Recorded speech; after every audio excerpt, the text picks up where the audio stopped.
જય માતાજી, જય શ્રી કૃષ્ણ, જય મુરલીધર, ગણપતિ બાપા મોરિયા। મિત્રો, અત્યારે ગણપતિ દાદાના ગણેશ ચતુર્થીના દિવસો ચાલુ થઈ ગયા છે, તો એના માટે થઈને મેં ઘણા વિડીયો એવા જોયા। આપણે નજરે પણ જોઈએ છીએ કે અત્યારે ગણપતિ દાદાના સ્થાપના કરવા માટે મોટી મોટી લોકો મૂર્તિઓ લઈ આવે છે, અને પછી એ મૂર્તિઓનું જ્યારે વિસર્જન કરવામાં આવે છે ત્યારે એને એવી બેરહેમીથી એનું વિસર્જન કરે છે અને એની સાથે એવો દુર્વ્યવહાર કરે છે કે આપણે જોઈએ તો એમ થાય કે આ બધા લોકો એવા નથી, 100માં 5% સારાય છે અને સારી રીતે વિસર્જન કરે છે નાની મૂર્તિઓ લઈ આવીને, પણ અમુક 90% જેવા લોકો જે મૂર્તિઓની સાથે દુર્દશા કરે છે વિસર્જન ટાઈમે, કે આપણને એવું લાગે કે આ લોકો ગણપતિનો જે ઉત્સવ છે ને એ લોકો ખાલી પોતાના મહોત્સવ ખાતરને દેખાડો કરવા માટે જ આ ઉત્સવને ઉજવે છે।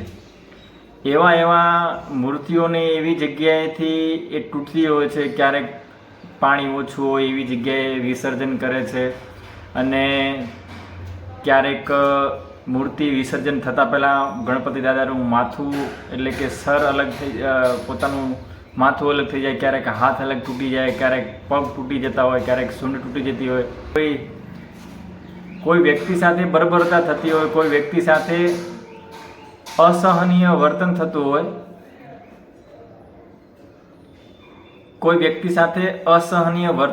હોય, કહેવા માટે શબ્દો નથી, એવી રીતે અમુક લોકો વિસર્જન કરતા હોય છે। તો મારી સૌને નમ્ર વિનંતી છે કે વિસર્જન કરતી વખતે કાં તો મોટી નદીમાં અને કાં તો કંઈક ઘણું પાણી હોય એ જગ્યાએ વિસર્જન કરો, અને અથવા તો નાની મૂર્તિ રાખો। દેખાડો કરવા માટે થઈને પેલાને આવડી મૂર્તિ તો આપણી સોસાયટીમાં એથી મોટી મૂર્તિ, આ બધું ના કરવું જોઈએ।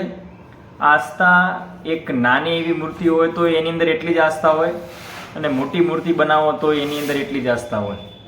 આ એક હિન્દુ ધર્મને તમે આસ્થાને ઠેસ પહોંચાડવાનું અમુક લોકો કામ કરે છે। તમે તમારા મનથી વિચાર કરો કે જ્યારે આપણો સ્વાર્થ હોય ત્યાં સુધી આપણે મૂર્તિને સજાવીને રાખીએ, પણ જ્યારે વિસર્જન કરવા જઈએ ત્યારે એ મૂર્તિની એવી હાલત થાય છે કે આપણે કલ્પના પણ ન કરી શકીએ। ત્યારબાદ એને કેવી રીતે ઢસેડવી પડે છે અને એને કચરો સાફ કરવા માટે બહુ મુશ્કેલીઓ આવે છે।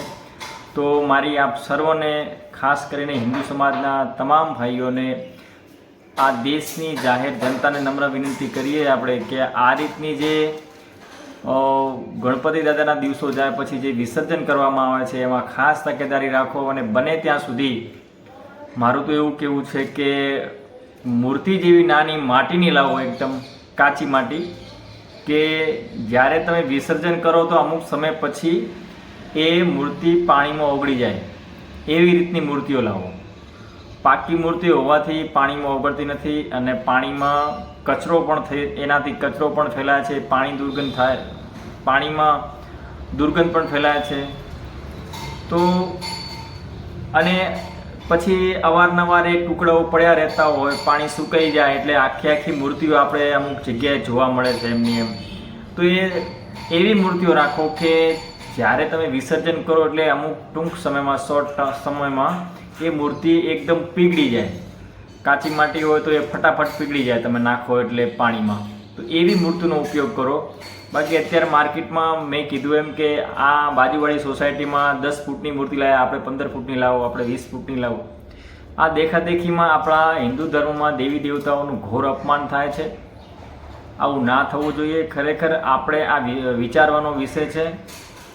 તો ખાસ કરીને જે સિટીમાં, મોટી સિટીઓમાં લોકો રહે છે એમને નમ્ર વિનંતી, ગામડાના લોકો તો અમે નાની જ મૂર્તિઓ રાખે છે, પણ જે મોટી સિટીઓમાં જે લોકો રહેતા હોય ને એમને નમ્ર વિનંતી છે કે આ જે કૃત્ય થાય છે, આમ તો સારું કામ છે, ગણપતિ દાદાના દિવસોમાં પૂજા કરીએ, આપણે બધા સાથે હળીમળીને રહીએ, એકતા જળવાય, એકબીજાના સમાજો, બધા સમાજના દરેક કાસ્ટના લોકો એક જગ્યાએ ભેગા મળીને આ બધું કામ કરતા હોય એ સારું છે। પણ આ એક વસ્તુ વિસર્જન ટાઈમે જે બર્બરતા કરવામાં આવે છે, જે